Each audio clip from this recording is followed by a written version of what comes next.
اهدنا الصراط المستقيم. Alhamdulillahirrahmanirrahim. Wabihi nasta'in ala umuri dunya wa din, asyhadu an la ilaha illallah wa la syarika lahu, asyhadu anna Muhammadan abduhu wa rasuluh. Allahumma shalli wa sallim wa barik ala Muhammadin wa ala alihi wa ashabihi ajma'in. Alhamdulillah, puji syukur kita haturkan kehadirat Allah SWT yang telah membangunkan kita pagi ini dan memberikan kita kemudahan untuk melangkahkan kaki ke masjid ini bersama-sama melaksanakan sholat subuh berjamaah. Dan kita lanjutkan insyaallah dengan belajar bersama, meningkatkan kefahaman kita tentang ilmu-ilmu Allah dan meningkatkan keimanan dan ketakwaan kita kepada Allah SWT. Salawat dan salam kita sampaikan kepada teladan kita Rasulullah Muhammad SAW, keluarga, sahabat dan seluruh pengikutnya yang istiqomah mengikuti sunnahnya. Kita lanjutkan kajian kita. Kali ini kita masuk ke pasal ke-10. Kalau pasal ke-9 kita kemarin bicara tentang apa? Kita kemarin bicara tentang amal dan warid. Hafal ya Pak ya? Ya. Sekarang kita bicara tentang ikhlas. Ya. Masih lanjut kemarin ya. Kemarin itu orang kalau melakukan amal itu ada anugerahnya namanya warid gitu ya. Jadi ketika kita melakukan amal itu ada konsekuensi positif dari Allah namanya warid. Nah sekarang kita bicara tentang ikhlas. Pasal 10. Al-a'malu suwaru qaimah. Amal-amal itu merupakan sesuatu yang qaimah, yang eksis, yang tampak. Jadi amallah yang tampak. Wa arwahuha, dan ruh-ruh yang menghidupkan amal itu adalah wujudu, menghadirkan sirril ikhlasi fiha. Sir itu rahasia. Kalau ini kemudian kita artikan sebagai cahaya. Sirril ikhlasi, rahasia keikhlasan di dalamnya.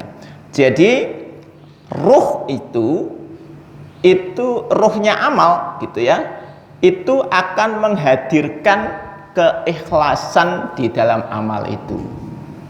Pertanyaannya, ikhlas itu apa? Apa itu ikhlas Pak? Kalau kita bicara ikhlas itu apa maksudnya ikhlas itu?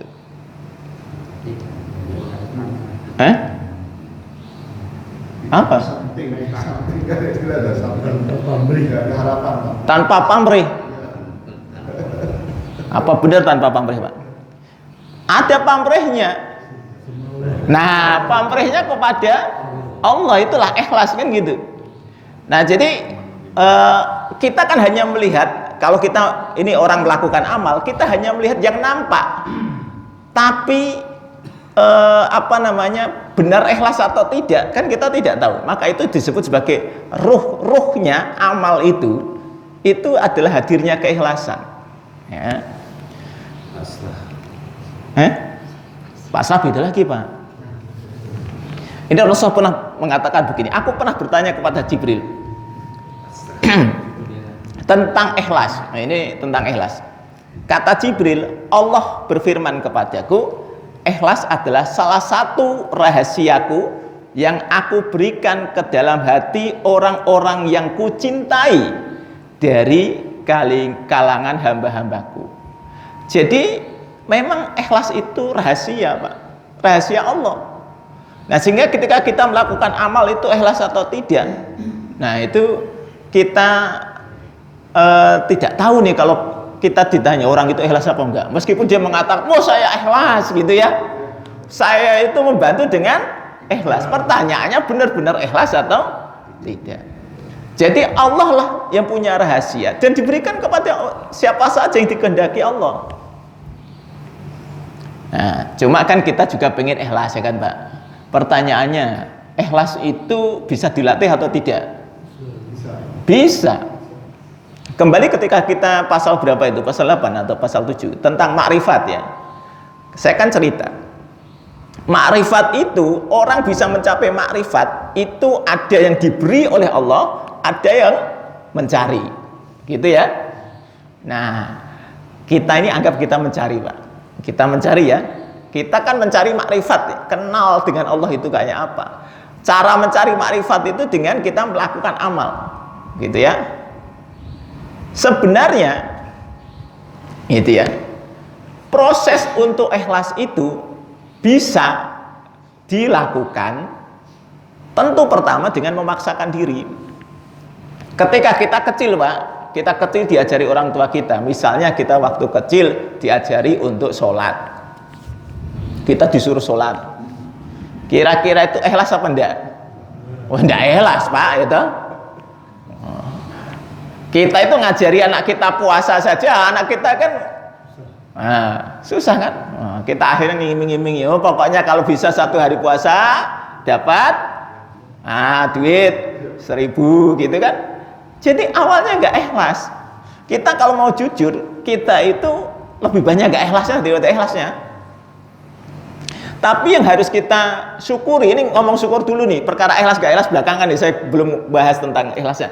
Tapi yang perlu kita syukuri adalah Allah sudah menggerakkan kita untuk melakukan amal. Ya kan? Kalau kemudian Allah tidak menggerakkan kita untuk melakukan amal, kita melakukan enggak?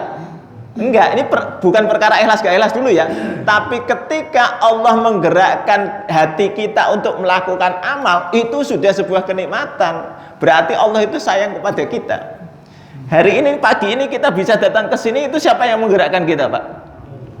Ya kan? Allah. Sehingga kita ini bersyukur. Wes pokoknya lah, Anda datang ke sini ya toh, ikut ngaji di sini, ikhlas atau ora ikhlas, ora apa-apa. Yang penting ini tadi Anda ini digerakkan oleh Allah untuk ikut ngaji di sini. Nah, itu kan proses ya toh. Pertama-tama ya ora ikhlas, Mas. Ikhlas. Aku ra enak karo bapak-bapak liyane, masa aku kebalik. Itu enggak ikhlas gitu. Tapi enggak apa-apa, dapat pahala enggak? Dapat. Oh, enggak ikhlas saja dapat pahala, apa meneh sing ikhlas. Kan gitu. Ini logika sederhana. Cuma ini makanya bilang tadi, roh dari sebuah amal itu adalah hadirnya keikhlasan. Proses itu tidak bisa kemudian ujuk-ujuk. Tapi yang pasti kita syukuri adalah Allah memberikan hidayah kepada kita untuk melakukan amal. Dah itu dulu. Sehingga kita ini datang dari rumah ke sini atau bisa subuhan bareng di masjid, itu sebuah kenikmatan karena kita diberikan hidayah. Ikhlas gak ikhlas itu proses latihan. Lama-lama kan ikhlas. Awalnya juga susah, Pak. Saya kira kita bangun untuk memaksakan diri, ya kan, berangkat dari rumah ke masjid itu susah. Apa ngenah kayak Pak Sokip kan ku ya susah. Itu sing liyane durung tangi wis tangi ning masjid dhewe. Ora ana kancane ning masjid, wis masjid dhewe, lampune terus dinyalake ya. Itu. Ngono ku ya awal-awale jan-jane Pak Sokip itu ngene kok aku terus nek ra ono aku ra ono. Lah itu kan gitu. Ya itu kadang-kadang yang ngono ku ya ono, bukan ra ono ya ono ngono ku takoni Pak Sokip. Ya ono atine. Tapi itu tadi ketika Allah menggerakkan beliau, itu kan anugerah, Pak. Tidak semua orang digerakkan hatinya. Betul enggak? Ya kan? Kita ini ada pilihan. Amal itu pilihannya macam-macam. Gitu. Kemarin kita bicara pasal berapa kemarin, pasal 9 kan? Warid itu kita boleh, tapi kan ini tadi yang menggerakkan kita melakukan amal siapa? Allah. Sehingga nggak usah sombong ketika kita bisa melakukan amal jauh lebih baik, lebih banyak daripada orang lain. Karena sebenarnya kalau Allah tidak menggerakkan hati kita, kita tidak melakukan amal itu. Itu ya. Ono tanggane kok ketok ora tau ning masjid, ketanggoku ya angel ora tau ning masjid, dikandani ora iso gitu ya. Ya sudah, maka kita bersyukur loh, kita bisa ke masjid itu bersyukur karena Allah menggerakkan hati kita untuk ke masjid, gitu ya. Tugas kita mendoakan supaya Allah memberikan hidayah. Perkara diberi hidayah atau tidak ya urusannya Allah, kita kan mendoakan, Pak. Nah ini tadi kita tergerak untuk mendoakan orang lain, itu juga maunya Allah. Nah gampang toh, kan banyak toh amal yang sederhana. Mendoakan orang lain itu kan pekerjaan sederhana, Pak. Cuma ini kalau saya tanya kepada bapak-bapak, setiap hari jenengan mendoakan orang lain apa enggak? Sopo iki sing wong liya iki?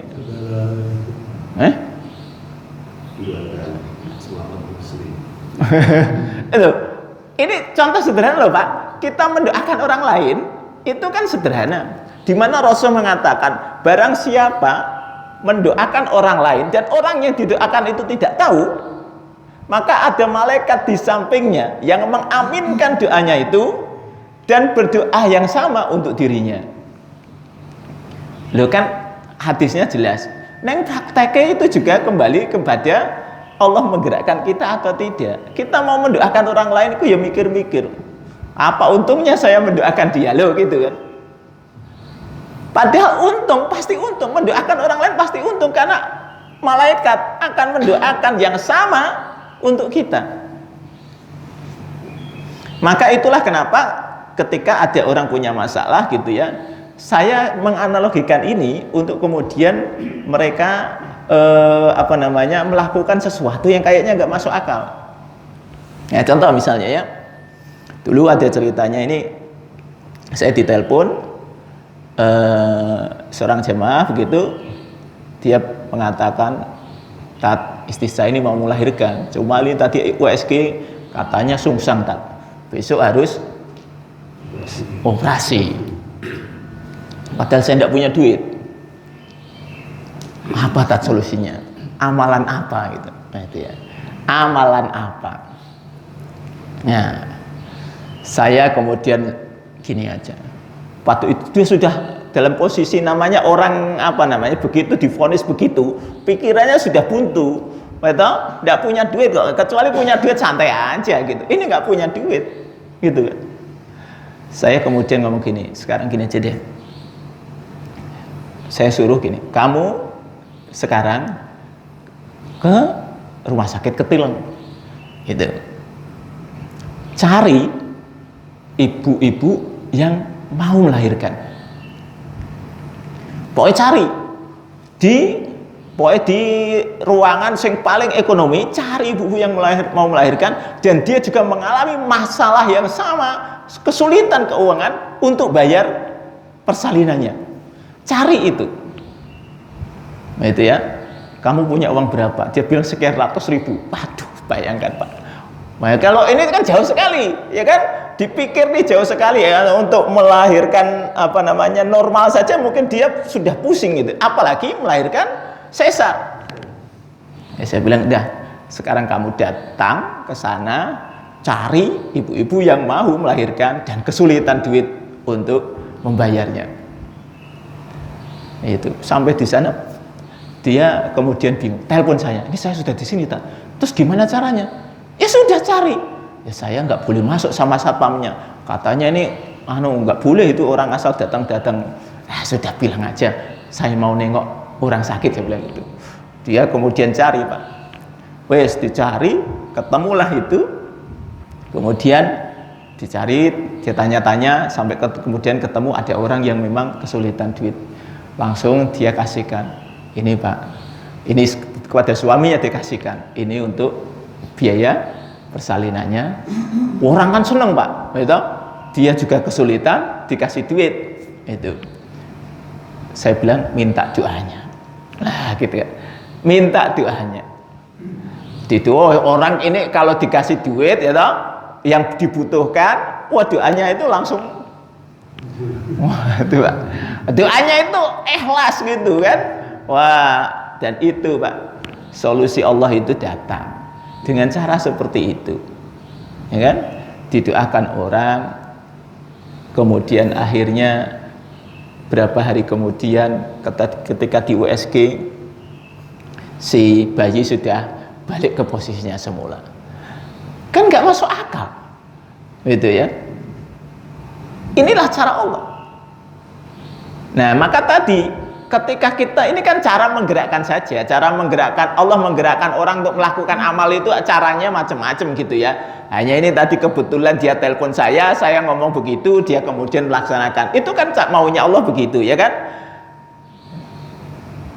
Ketika saya ngomong begitu itu pun juga yang menggerakkan Allah, bukan kemudian tiba-tiba saya kan gitu. Ini cara berpikir terhadap sesuatu itu seperti itu, bahwa tidak ada sebuah kejadian itu terjadi begitu saja. Itu maunya Allah.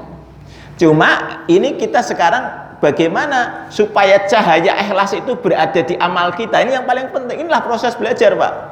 Jadi ikhlas itu bisa dipelajari dengan cara apa? Nomor satu, memang memaksakan diri.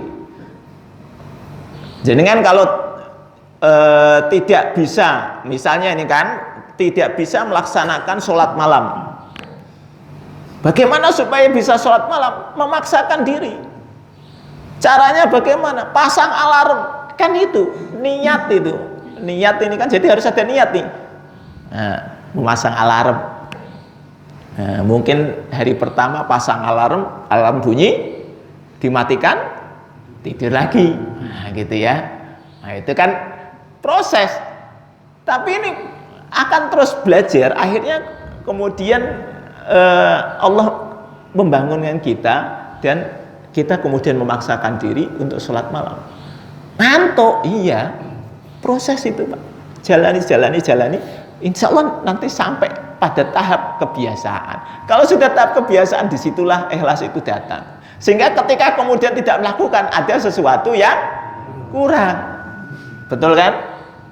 Nah, jadi ini loh caranya. Bagaimana kita membiasakan diri terhadap sebuah amal, tapi yang menggerakkan itu sebenarnya Allah saja. Sehingga maksud saya gini, Anda nggak usah menganggap orang lain itu lebih rendah daripada kita ketika kita ini secara kasat mata, yang kelihatan amalnya secara kasat mata lebih baik daripada orang lain. Karena kita bisa melakukan amal yang baik itu semata-mata karena Allah yang menggerakkan kita. Kalau sudah seperti itu nih, ini kan saya, misalnya kita bicara tentang masjid ini. Masjid ini mau dibangun gitu ya. Dengan anggaran fantastis katanya. Jadi ya, kalau dibilang fantastis nggak fantastis, 5 miliar gitu ya. Karena kemarin Pak Mahsun ceritanya malah 300 miliar gitu ya. Kita kan, waduh itu, kita ngomongnya 5 miliar, kemudian beliau cerita, wah ini kita bangun Baitur Rahman ini 300 miliar itu. Oh berarti enteng 5 miliar itu. Gitu. Cara berpikir saya boleh kemudian begitu. 5 miliar itu enteng. Kalau kita punya jamaah masjid ini katakanlah 250 kakak, ada nggak ya? Ada Pak ya? Enggak. Kalau kemarin data-data itu yang RT semua itu ada berapa? 17 ada. Ya katakanlah sama itu 250 ya kan? 250 kakak tuh. Kalau 5 miliar dibagi 250 itu jadi berapa?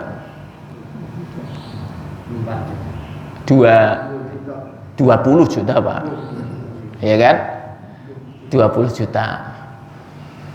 Wah, nanti kalau saya dibebani 20 juta nggak bisa dong. Cara berpikirnya nggak begitu.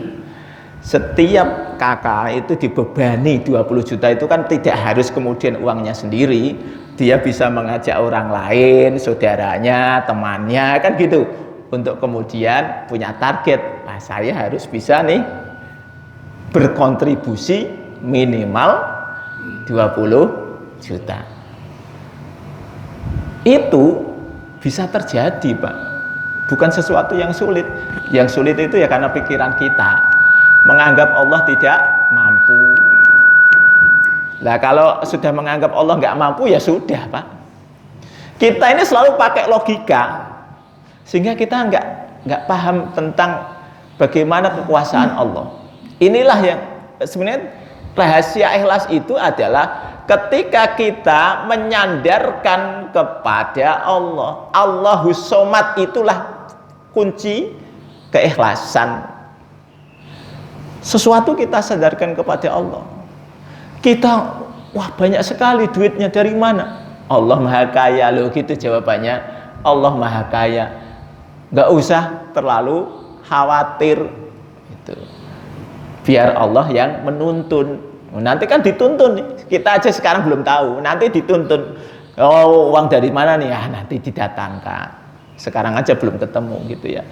Terus pokoknya tugas kita adalah ikhtiar saja.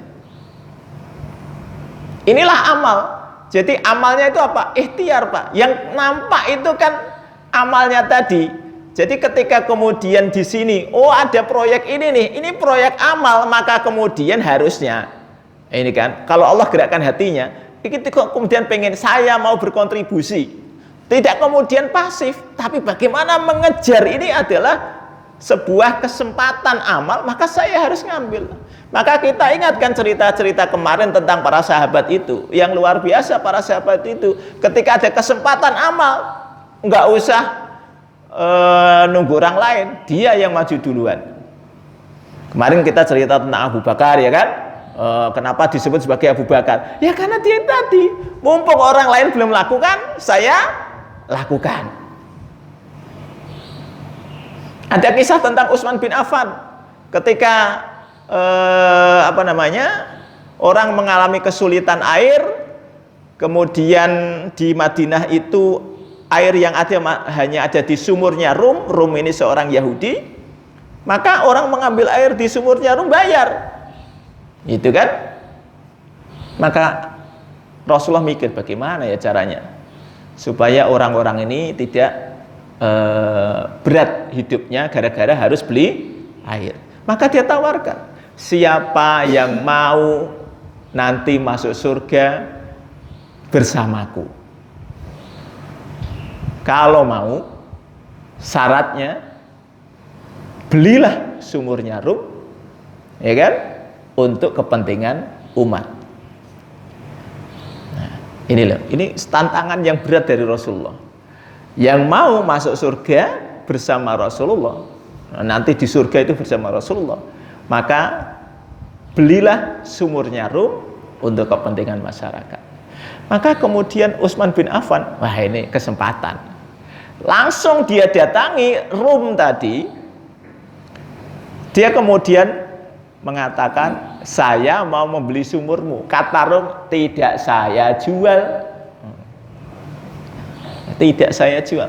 Tapi karena Utsman bin Affan itu sudah kepengen masuk surga bersama Rasulullah, maka bagaimana caranya supaya si Rum itu mau menjual? Dia melakukan negosiasi yang luar biasa, sampai kemudian beliau mengatakan, gini aja, sudahlah, supaya sama-sama untung, saya beli setengah saham dari sumur ini.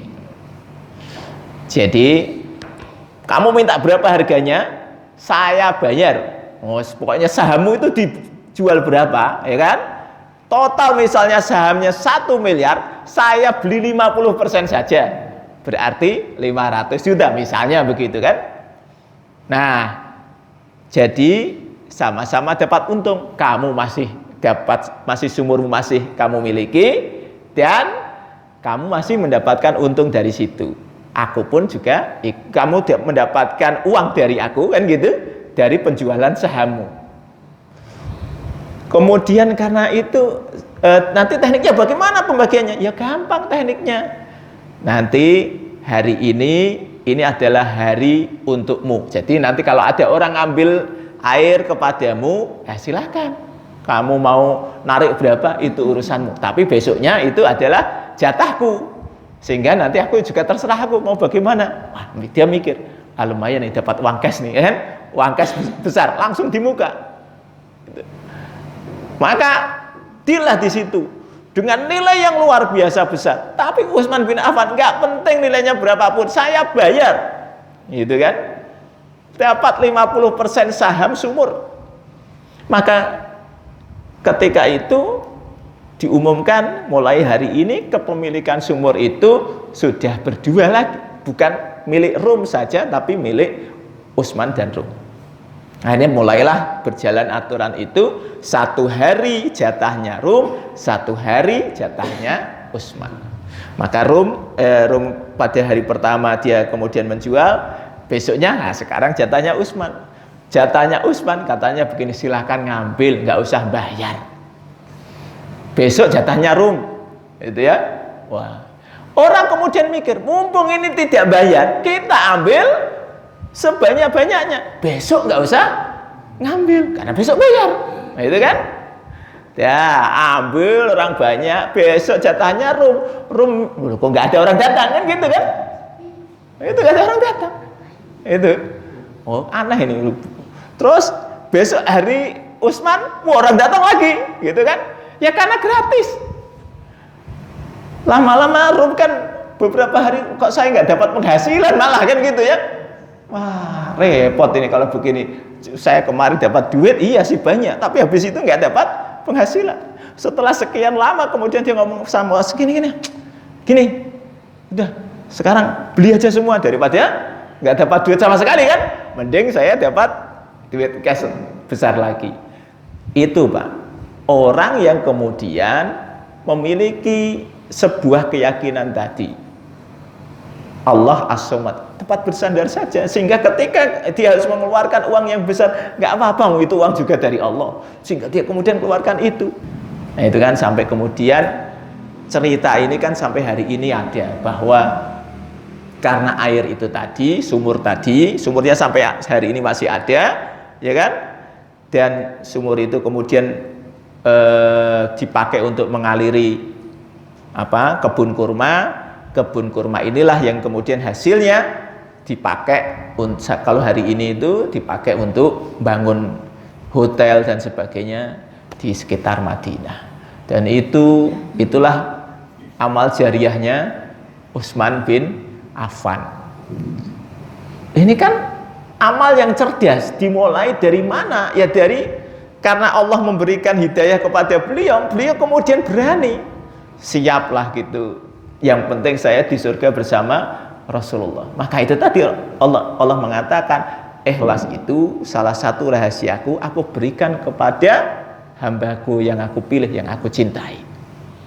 Dan ini termasuk ini Utsman bin Affan salah satunya. Ya karena dia tidak mikir itu. Yang penting saya dapat surga bersama Rasulullah. Nah sekarang pertanyaan kepada diri kita, amal apa yang sudah kita lakukan sing kira-kira ikhlas, itu sing kira-kira engko nek ning di yaumul hisab itu kita bisa sebagai senjata. Kemudian kita, wah ini saya punya amal ini gitu, kira-kira aman gitu ya. Kalau mau dimasukkan ke neraka itu kita kemudian mengatakan, wah saya punya amal ini gitu ya. Itu. Ya ini, mari kita coba melakukan sebisa mungkin apapun itulah. Amal itu kan pilihan. Kemarin kan misalnya saya cerita bahwa misalnya kemarin puasa sunnah itu kan pilihan ya kan.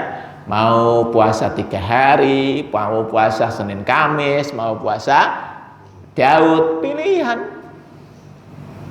Nggak puasa juga nggak apa-apa gitu kan gitu. Pilihan. Tinggal kita mau memanfaatkan itu atau tidak. Gitu kan.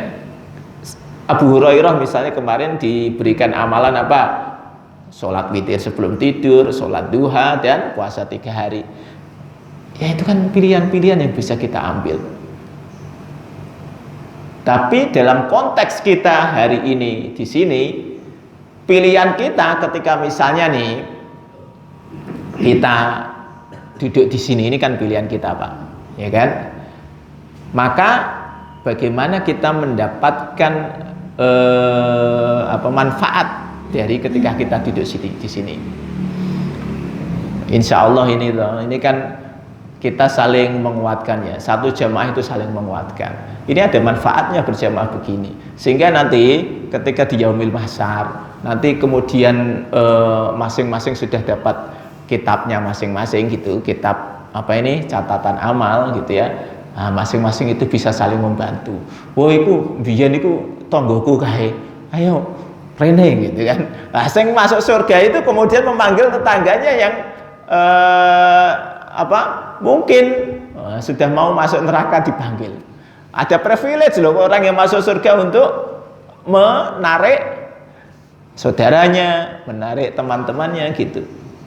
Ya makanya nanti kalau kemudian Anda di surga tidak ketemu saya, ya bu aku digulei ngono to. Aja terus aku wis mlebu surga seneng wae lah gitu ya. Nah itu tadi. Ini kebiasaan Pak, masalah kebiasaan. Ya tadi salah satu amal membantu orang lain, di mana Rasulullah mengatakan barang siapa mengatasi kesulitan orang lain, maka Allah akan mengatasi kesulitannya. Ya kan? Nanti di hari kiamat. Jadi warid, ya, kemarin kita bicara tentang warid ya. Warid itu adalah karunia Allah karena amal. Warid kan banyak. Tapi kita itu kadang tidak tertarik untuk melakukan amal gitu loh. Ini kan aneh. Jadi ini tadi ketertarikan melakukan amal itu dimulai dari mana? Dari ilmu. Ya, kita belajar ini kan sehingga kemudian kita tahu, oh iya, ini ada amal ini, ada amal itu. Kenapa kok saya tidak melakukannya? Ya dipraktekkan. Hari ini kita mempraktekkan untuk melakukan amal mendapatkan pahala haji dan umroh. Praktekkan, kan gitu.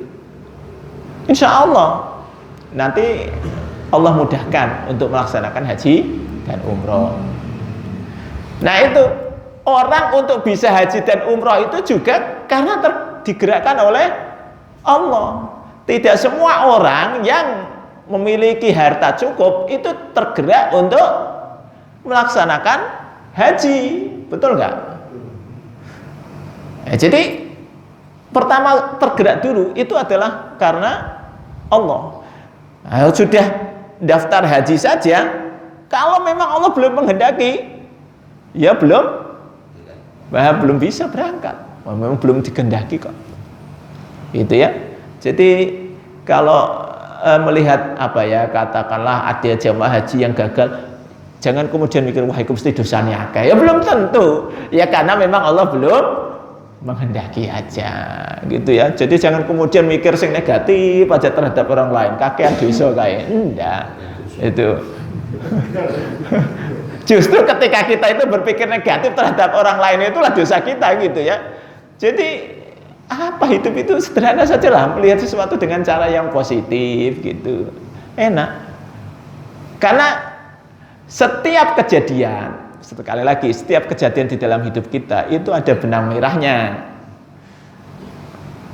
Ketika Allah mengatakan famay ya'mal misqala dzarratin khairan yarah wa may ya'mal misqala dzarratin syarran yarah. Barang siapa melakukan amal baik maka dia akan melihat balasannya, dan barang siapa yang melakukan amal buruk dia akan melihat balasannya. Jadi balasan itu bisa di dunia, bisa di akhirat. Lah kita itu tadi orang semakin beriman, tingkat level imannya semakin tinggi.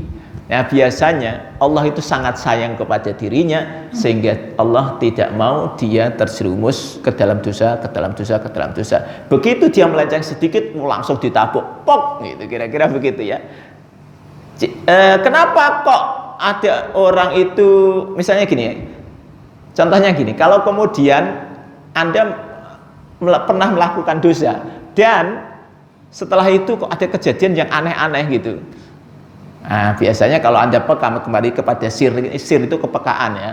Kalau kita ini peka, itulah cara Allah untuk memanggil kita. Kemarin kamu salah, balik. Itu Pak. Semakin kita level imannya semakin tinggi, itu Allah itu sayang kepada kita, sehingga kita kayaknya saya kok penuh ujian, penuh masalah. Sebenarnya Allah sayang karena Allah nggak mau kita terjerumus ke dalam dosa lagi. Bahkan terhadap orang-orang yang sudah melakukan dosa itu pun Allah masih sayang, diberinya dia kesempatan untuk bertobat.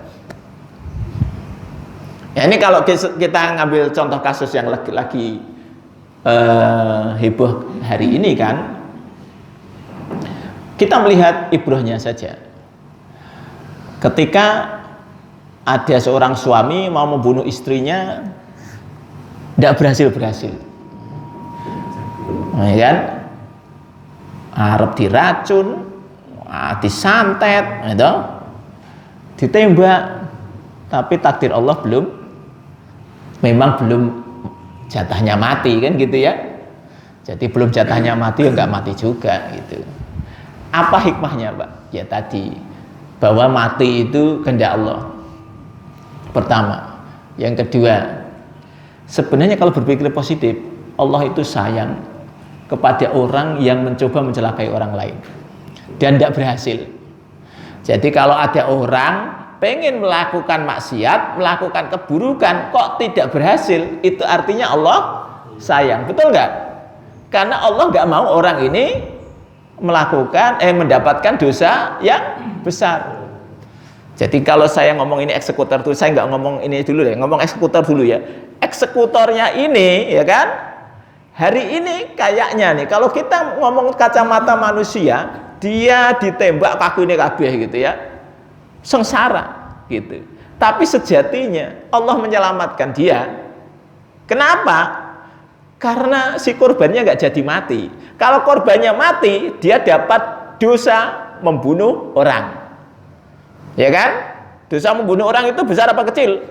Besar. Nah, karena ini nggak jadi mati, berarti dosa ini nggak jadi dapat dosa besar kan?